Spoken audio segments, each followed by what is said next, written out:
মায়ের শরীর অসুস্থ থাকা সত্ত্বেও মাকে নিয়ে যাচ্ছি মার্কেটে, কারণ কিছু কেনাকাটা করার আছে। আর মা বলছিল যে আমাকে নিয়ে যাবি, কিন্তু মাকে নিয়ে যাওয়া প্রচণ্ড রিস্ক, কারণ মায়ের না প্রেশারটা প্রচণ্ড হাই থাকে।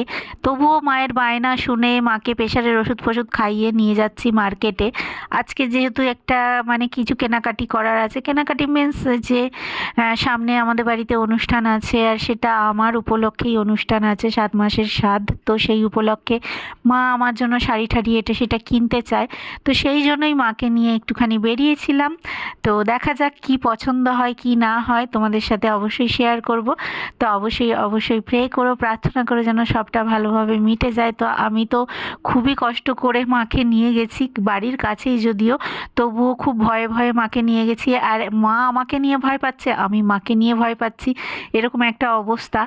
আর যেহেতু রেল লাইন ক্রস করে আসতে হয়েছে, তো ফ্লাইওভার দিয়ে তো আমি আসতে পারবো না, সিঁড়ি অনেকটা চড়তে হবে। সেই জন্য হাঁটি হাঁটি করে মানে রেল লাইন ক্রস করেই এসছি। তো চলো যাওয়া যাক, দেখা যাক কি পছন্দ হয়।